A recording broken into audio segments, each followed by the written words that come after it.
Bonjour chers auditeurs, bonjour chères auditrices et bienvenue dans ce nouvel épisode.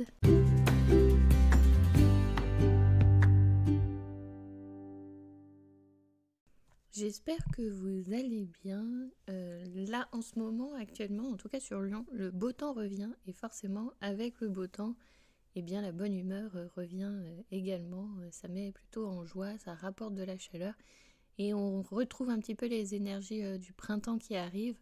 Donc du coup, qui dit printemps, dit bourgeons, feuilles qui sortent, plantes qui revivent, et un petit peu toute cette énergie-là qui revient. Aujourd'hui, le sujet que j'avais envie de développer avec vous, c'était de parler des pierres et des cristaux. Donc à savoir, quand j'ai démarré avec le Reiki Usui, nous utilisons le cristal de roche pour pouvoir y déposer les symboles, le soin que l'on va faire à la personne, qui permet une diffusion dans le temps. Donc cristal de roche, c'est le cristal de quartz. Et puis au fur et à mesure de ma pratique, quand j'ai avancé, il existe aussi des pratiques qui utilisent d'autres symboles avec par exemple l'Antakarana et qui utilisent les grilles de cristaux. Donc là, même chose, c'est plutôt conseillé de mettre des cristals de roche, des cristals de quartz qui ont un petit peu un rôle à chaque fois d'amplificateur. C'est-à-dire que si vous vous intéressez un petit peu à la lithothérapie, quand vous voulez utiliser une pierre pour votre bien-être, si vous utilisez en complément avec le cristal de roche, ça va avoir cet effet amplificateur, ça va démultiplier les effets de la pierre. Donc bien sûr, dans tout ce que je vous dis là aujourd'hui, c'est bien évidemment si vous êtes ouvert à la lithothérapie, aux pierres, à leurs effets. Si vous n'y croyez pas, je pense que ça ne sert à rien d'écouter plus l'épisode, ça ne vous apportera rien. À chaque fois, quand je partage, c'est toujours dans ma vérité, mon expérimentation. Et après, vous restez toujours libre à tout moment d'y adhérer ou non, d'écouter l'épisode ou non. Si ça ne correspond pas à vos croyances, à votre pratique, à ce que vous faites, vous avez tout à fait le droit de passer. Et si vous n'y croyez pas, c'est ok aussi, hein, qu'on y croit, on n'y croit pas, tout est toujours juste et ok pour chacun. Donc voilà un petit peu l'épisode d'aujourd'hui, ça va être sur ça, ça va être sur les pierres et sur ces grilles de cristaux où je me suis interrogée un petit peu sur leurs pratiques et leurs effets. Alors à savoir que tout ce que je vous parle là sur les pierres et les cristaux, ça n'est absolument pas dans les techniques Reiki Usui enseignées par Mikao Usui à la base, à la source. Et donc c'est là où je vous invite toujours à votre discernement, à savoir si compléter avec, ça a un apport pour vous ou non. Et donc si ça ne vous apporte rien, il vaut mieux passer sur cette technique. Si effectivement vous trouvez que cet exercice est pertinent et que ça vous apporte quelque chose, faites-le. C'est toujours un petit peu comme ça que je vois les choses. Donc je me suis intéressée à ces grilles avec les travaux de Nita Mokanu. Dans ces grilles, donc il y a l'explication de comment on la met en place avec le symbole de l'Antakarana, etc., qu'on peut utiliser aussi sans, c'est pas forcément obligé de l'utiliser avec la grille. Et donc ça permet de pouvoir travailler sur plusieurs situations, plusieurs personnes, à l'aide des cristaux qui eux vont un peu prendre le relais de diffuser 24 heures sur 24. Donc c'est vraiment super intéressant comme exercice à tester et à voir si ça vous parle. Et là, très récemment, dans un livre de lithothérapie sur les pierres, j'ai découvert qu'il était possible de créer en fait ses propres grilles, plutôt pour soi, avec d'autres pierres. Voir en fonction du bienfait des pierres, aussi en suivant un petit peu son intuition propre, ses besoins, en s'écoutant, il est possible aussi de créer sa propre grille comme ça, avec toujours le cristal de roche qui va servir un petit peu d'amplificateur. Donc c'est mieux de l'avoir sous forme de baguette, vous savez, avec la pointe qui pique, plutôt qu'une pierre ronde polie. Et donc c'est possible de faire une grille comme ça avec d'autres pierres en lithothérapie. Donc je me dis, ça peut être des exercices très intéressants à faire. Alors d'abord pour soi, vu que c'est surtout pour ses propres pierres en suivant son intuition et ses besoins, plus que d'apporter pour autrui plutôt que de l'utiliser pour un praticien, pour d'autres personnes, parce que comme en plus on va utiliser une grille avec des pierres, ça veut dire que ces pierres vont être pour une seule personne et ne peuvent pas être utilisées pour d'autres. Donc du coup ça ferait beaucoup de grilles à faire, donc j'invite plutôt les personnes à faire l'exercice uniquement pour soi. Et donc dans tout ça, dans ces pierres, ce qui est intéressant, c'est aussi de voir un petit peu ce qui résonne avec vous. Donc c'est vrai que dans les livres de lithothérapie, on voit telle pierre c'est pour ça, telle pierre c'est pour ci. Mais là, on est encore un petit peu dans de la médecine et on est encore un petit peu dans le diagnostic. Donc c'est là où j'invite plutôt à suivre son intuition et aussi à faire preuve de discernement, parce que tout le monde ne réagit pas pareil avec les pierres. Donc par exemple l'obsidienne noire, c'est une pierre très très forte, du coup est décrit comme plutôt une pierre qui nous emmène vers une intériorité, vers quelque chose un peu plus sombre. Et ça peut conduire des personnes qui l'utilisent en continu, comme c'est une pierre très forte, ça peut conduire à la dépression. Donc vous voyez, c'est là où je vous invite à utiliser les choses avec parcimonie, avec discernement, avec pertinence pour chacun. Parce que il ne faut pas partir dans des dérives aussi un peu extrêmes. Donc quand j'ai testé moi l'obsidienne, je la trouve pas si forte que ça pour moi. Mais voilà, c'est juste pour moi parce que je l'ai testé. Donc effectivement, j'ai une baguette d'obsidienne, même la nuit, elle est en continu dans ma chambre et ça va pas perturber mon sommeil, etc. Donc à vous de voir aussi, de tester les pierres et de voir si ça vous apporte réellement quelque chose ou pas. Si finalement vous apercevez qu'il n'y a pas de bienfait, que ça sert à rien, que ça reste neutre, que ça ne change pas, vous prenez ce qui est. C'est pas parce que dans un livre vous avez trouvé que ça fait ci, que ça fait ça, que ça doit faire ceci, ça doit faire cela sur vous. C'est à vous en fait à chaque fois de tester. Mais voilà, c'était intéressant de se dire que il y a des grilles qui existent. Vous pouvez retrouver les travaux de Nita Mokano sur internet avec ces grilles de cristaux, avec le symbole de l'Antakarana que l'on peut utiliser aussi dans la méditation et lors de soins énergétiques. Et puis il y a aussi ces grilles personnelles que l'on peut faire avec des pierres aussi et sans pour autant être initié aux soins énergétiques. Voilà, c'est possible de créer sa propre grille avec ses besoins selon le nombre de pierres qu'on a envie, ce qu'on a envie de tester, voir ce que ça peut nous apporter, etc. Donc je trouve que c'est un exercice très intéressant à faire et très sympa. Donc voilà, à tester les pierres, à voir si ça vous parle, si ça vous appelle. Pour ceux qui pensent que les pierres sont inertes, à savoir que aussi dans le chamanisme, donc il y a le règne minéral et effectivement on peut rentrer dans des modes de communication avec les pierres. Donc j'entends que les pierres sont censées être inertes et n'avoir de rien dégagé, mais en même temps énergétiquement il y a quelque chose qui se passe, vous voyez, pour moi. Donc j'entends la vérité des personnes qui disent qu'il n'y a rien, mais je constate autre chose. Donc voilà, j'ai un autre rapport avec les pierres, donc du coup forcément je suis ouverte à ça et ça m'interroge, ça m'interpelle, ça m'intéresse. Donc si vous êtes ouvert à ça, pour rentrer en communication avec la pierre, de prendre un temps pour méditer avec elle, de voir un petit peu quelles informations vous traversent, quels sentiments, quelles sensations. C'est un peu comme ça que vous allez commencer à créer le lien avec les pierres. Et qu'on parle souvent de nettoyage, de rechargement. Donc la même chose, c'est selon vos croyances, vos convictions. Parce que j'ai lu que laisser ces pierres dans une pièce sans les nettoyer, les purifier très régulièrement, c'était néfaste. Quand j'étais plus petite, je collectionnais aussi les pierres semi-précieuses. Donc j'ai des boîtes, donc je comptais, j'ai 10 boîtes de 8 pierres, donc ça fait 80 pierres, qu'en fait j'ai installées chez moi maintenant en tant qu'adulte. Et donc en fait depuis que je les ai d'enfant à adulte, elles n'ont jamais été nettoyées, purifiées, etc. régulièrement. Et elles ne sont pas néfastes. Vous voyez, j'ai cette relation avec les pierres où ce sont des amis, des alliés. Et si elles ont besoin d'aide, je me dis qu'elles me demanderont. Et comme en même temps, je nettoie et j'énergise assez souvent mon environnement, j'harmonise les choses chez moi assez régulièrement. Elles sont dans cet environnement, donc je me dis elles sont quelque part baignées dans cet environnement. Donc je ne pense pas que ce soit néfaste qu'elles soient exposées là.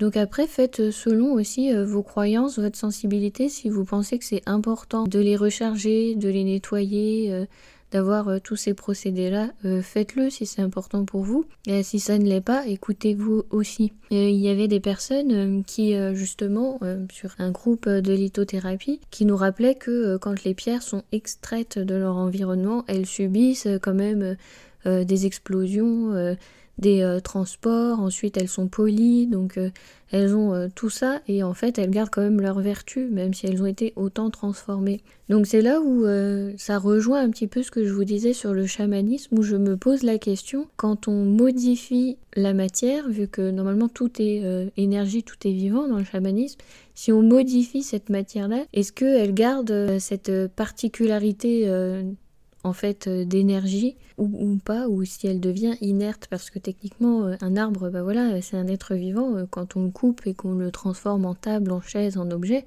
il devient inerte, il meurt. Donc est-ce que il est toujours porteur de cette énergie ou pas? Vous voyez, enfin il y a toute cette interrogation là, et puis il y a aussi d'autres choses qui se passent au niveau aussi de l'âme, parce que les arbres, dans les lectures de cette parle, les arbres sont le moyen pour les âmes en fait de se reposer en s'incarnant dans un arbre. Le fait de grandir, de croître sur autant de temps, c'est reposant plutôt que d'être dans ce système d'humain où la vie est très courte, ou alors de travailler de l'autre côté au niveau des énergies, parce que c'est plutôt épuisant. Donc il disait que cette façon de vivre, c'était un moment de repos parce que les arbres sont centenaires.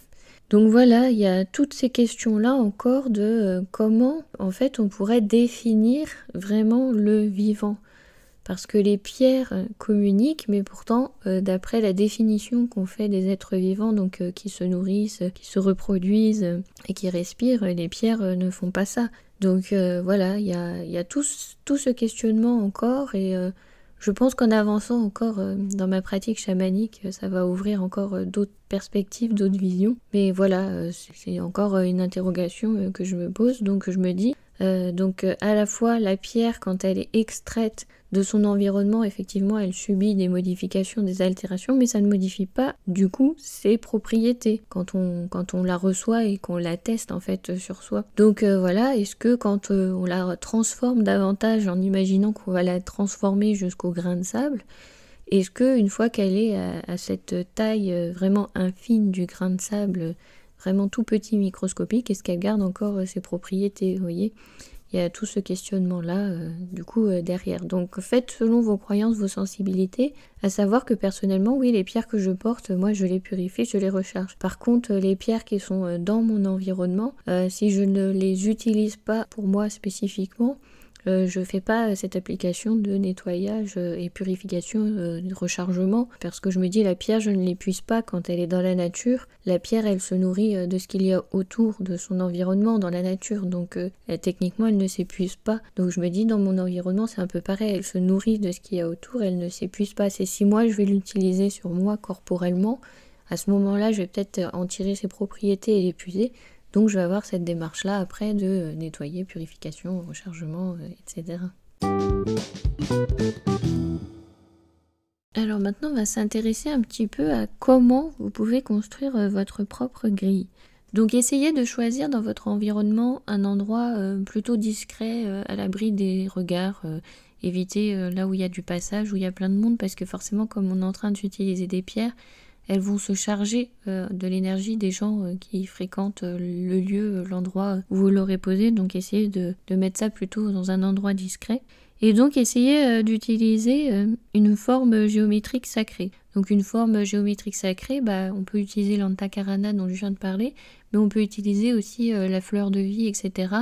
Et vous pouvez le reproduire sur un support papier, vraiment tout simple. Vous n'êtes pas obligé de l'acheter en bois avec des vertus particulières. Voilà, un simple morceau de papier, ça suffit. Et puis, vous allez construire cette grille avec une intention. Donc ça dépend de votre intention première. Mais du coup, les pierres que vous allez choisir, ça va être un petit peu dans le sens de cette intention. Par exemple, si vous souhaitez avoir confiance en vous, donc on conseille la pierre l'œil de tigre, donc ça va être un petit peu votre pierre principale, ça va être un peu la pierre centrale de la grille que vous êtes en train de construire, parce que vous savez que c'est une pierre sur laquelle vous pouvez vous reposer, que personnellement j'ai testé d'ailleurs pour ça, pour la confiance en soi et tout, elle travaille au niveau du plexus solaire, donc parfait, et donc on peut l'utiliser comme pierre centrale. Et c'est bien d'utiliser une forme qui a aussi un petit peu un rapport avec l'intention que vous allez émettre.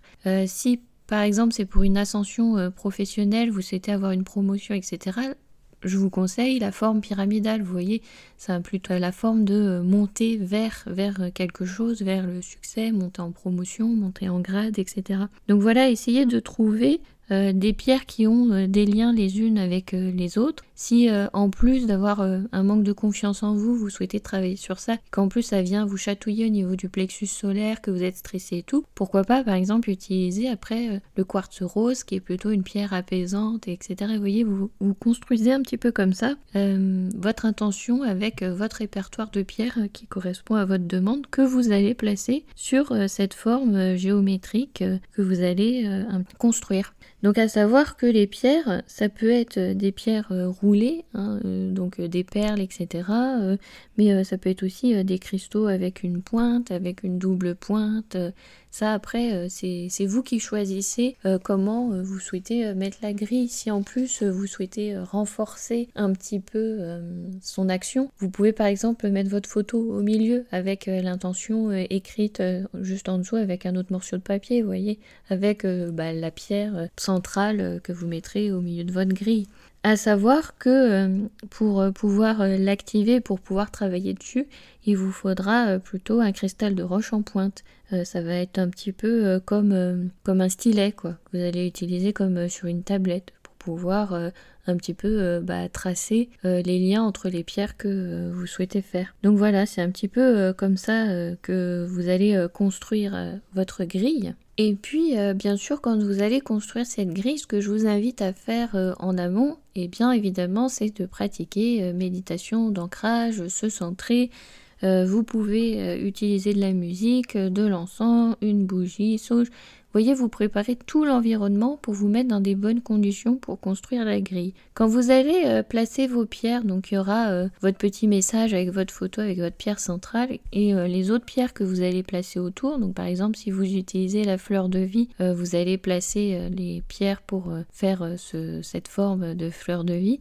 Si vous souhaitez faire une forme géométrique simple, vous pouvez faire un triangle, un carré, un cercle. Vous voyez, il y a toutes les possibilités infinies. D'ailleurs, vous pouvez même faire le symbole aussi de l'infini, c'est possible aussi.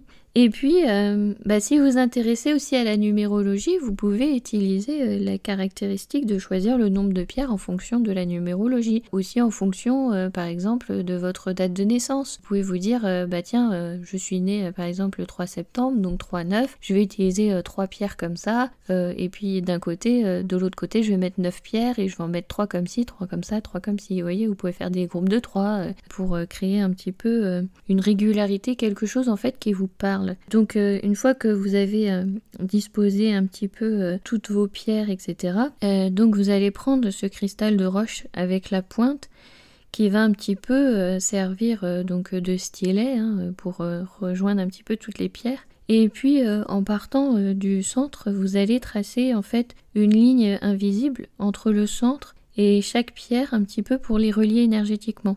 Et du coup, quand vous allez faire ça, vous allez le faire dans le sens des aiguilles d'une montre. Donc toujours en partant du centre vers les autres pierres, vers l'extérieur. Et donc après, vous aurez activé un petit peu votre grille. Et ça, vous pouvez le faire après tous les jours, vous voyez. Vous avez mis votre intention, etc., vos petites phrases avec votre photo et tout. Et puis vous allez tous les jours activer comme ça, donc le matin, et puis après lâcher prise sur votre journée. Et puis voir comment ça travaille dans le temps. Après, vous pouvez nettoyer votre cristal de roche si jamais vous en ressentez le besoin. Vous voyez, tout ça, ça sera un petit peu selon votre ressenti. Et puis, testez cette technique, vous voyez, si ça vous apporte quelque chose, vous voyez, si ça vous fait du bien. Si c'est le cas, eh bien, continuez, entretenez. Si vous voyez qu'il n'y a pas vraiment d'effet, vous ne faites pas ou vous faites autrement, vous changez les pierres, la disposition, etc. Mais il faut que ce soit vraiment quelque chose qui vienne de vous, qui vous parle et qui vous soit très personnel. Donc à la fois dans le tracé que de la forme géométrique que vous allez faire, si vous êtes très attaché à la fleur de vie, faites la fleur de vie. Si vous êtes attaché au cube de Métatron, faites Métatron. Si vous préférez l'Antakarana, utilisez l'Antakarana. Si vous préférez utiliser une forme simple de triangle, faites la forme simple de triangle. Si vous voulez l'imaginer en 3D comme une Merkaba, vous l'imaginez en 3D comme une Merkaba. Faites vraiment les choses qui vous parlent, testez et voyez ce que ça peut vous apporter. Et donc à chaque fois que vous ouvrez comme ça votre grille avec ça, donnez-vous un temps. Et après, quand vous refermez, remettez-vous un petit peu dans le même état de quand vous avez ouvert. Donc vous allez recommencer, donc méditation d'ancrage, se centrer, créer sa bulle, etc. Et puis vous défaites la grille en conscience et puis vous allez nettoyer, purifier les pierres pour les laisser après se reposer, se recharger. Et puis voilà, faites après selon ce que vous avez envie. Mais voilà, je trouve que c'est un exercice intéressant à tester, à faire pour soi. Et là, c'est vraiment pour soi. Je ne pense pas qu'un praticien puisse vraiment l'appliquer pour des personnes qui viennent le voir, pour les consultants. Ça ferait beaucoup de grilles, beaucoup de pierres. Et puis comme c'est un rituel personnel, il vaut mieux que ça vienne de la personne elle-même. À la rigueur, il peut accompagner, mais dans ces cas-là, ça veut dire qu'il faut qu'il se déplace à votre domicile, que vous choisissez les pierres ensemble, etc. Il peut vous aiguiller, mais c'est vraiment mieux, je trouve, et plus pertinent si vous le faites vous-même. Voilà, c'est un simple conseil. Et puis là, il y avait une deuxième partie dans cet épisode que j'avais envie de vous faire. J'ai un oracle avec les pierres, les cristaux, qui s'appelle les cristaux du chaman, et j'avais envie de vous tirer une petite carte et de voir un petit peu quel est le tirage, quel est le message pour aujourd'hui. Donc voilà, je vais faire le tirage et je vais vous dire tout ça. Alors du coup, la carte que j'ai tirée, c'est Topaz bleu. Donc le message, c'est bienveillance et écoute. Alors je la trouve vraiment très belle comme carte, donc forcément vous ne pouvez pas la voir. Mais si je vous la décris, en fait il y a une main qui est représentée, donc c'est la main gauche.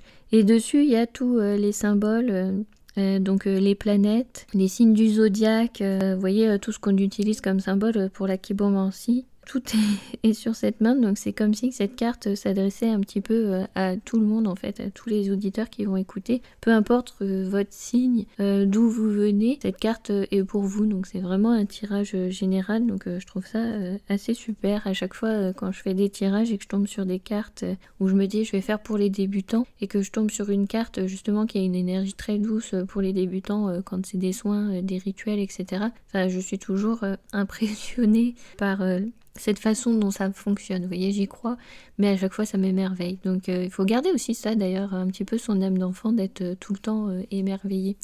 Là pour le mois de février, je faisais des enregistrements un petit peu tous les jours, des réels, pour donner des petits trucs et astuces pour son quotidien, pour son bien-être. Et voilà, l'émerveillement, ça peut en faire partie. Garder ce côté enfant, garder ce côté enfantin et d'être toujours dans la magie de ce qui se passe autour, d'être toujours un peu bluffé comme ça. Donc je vais vous lire un petit peu la description de cette carte, donc la topaze bleue. C'est sœur de la topaze impériale, le bleu partage le message d'abondance. Mais là où la première appelle à savourer le monde qui nous entoure, la seconde invite à nous intéresser à nos doux intérieurs. Nous débordons tous de sensibilité et de savoir intuitif. Nous possédons tous clairvoyance et empathie, c'est-à-dire quand nous nous écoutons et que nous n'entrons pas dans nos vérités intérieures sous le doute, la topaze bleue nous demande de nous ouvrir à la richesse de notre intuition. Soyons attentifs aux messages de nos rêves, aux signaux de notre corps quand une situation n'est pas claire. Il y a des richesses au-dedans, rappelle la topaze. Nul besoin d'un maître ou d'un guide, vous avez simplement besoin d'être bienveillant et de vous écouter. C'est drôle parce que ça rejoint un petit peu ce que je vous dis depuis tout à l'heure dans l'épisode. Suivez votre intuition, choisissez vos pierres selon vous. N'allez pas forcément voir un praticien, faites plutôt selon votre ressenti. Vous pouvez vous appuyer sur les livres, mais détachez-vous. Faites selon vous vos croyances. Donc ça rejoint un petit peu ce que je viens de vous dire. Donc je trouve ça toujours top top. Alors le petit rituel que vous pouvez faire en lien avec la topaze bleue, donc si ça vous appelle, si ça vous dit. Donc c'est un rituel qui vous aidera à vous reconnecter à votre intuition. Par exemple, si vous avez un petit peu perdu le contact, si vous souhaitez renforcer ça, et puis en même temps, ça peut vous aider si vous utilisez déjà ce côté intuitif pour être un peu plus en accord avec vous-même, encore cette connexion avec votre âme, avec votre plus grand que vous. Alors, vous allez utiliser un bol, donc plutôt en verre, hein, et vous allez le remplir d'eau. Et vous allez y ajouter 2 cuillères à soupe d'huile. Donc peu importe l'huile, hein, l'huile de tournesol, une huile végétale, peu importe. Hein. Et vous allez vous concentrer sur une question ou un problème particulier qui vous préoccupe actuellement. Essayez de poser la question de façon la plus précise possible. Comme ça, la réponse sera également la plus précise possible. Donc vous allez observer du coup ce bol avec cette huile, mais un petit peu en défocalisant. Vous savez, c'est quand on regarde plus vraiment, on brouille un petit peu sa vue.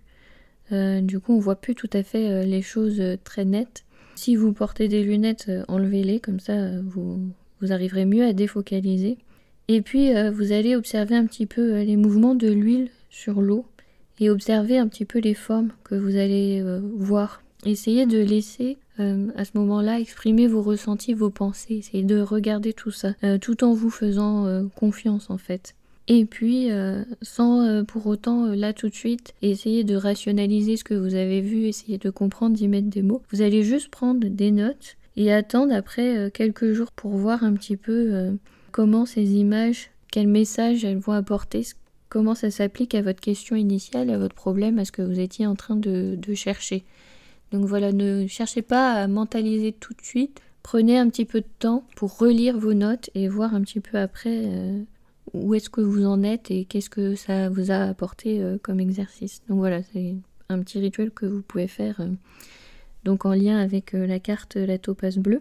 Et toujours, si ça vous parle, si ça vous appelle, si ça vous dit. Donc je vais m'arrêter là pour aujourd'hui. Je vous remercie infiniment pour votre écoute. Et je vous dis à très bientôt dans un prochain épisode. Et je vous envoie évidemment toutes mes amitiés. À bientôt, au revoir.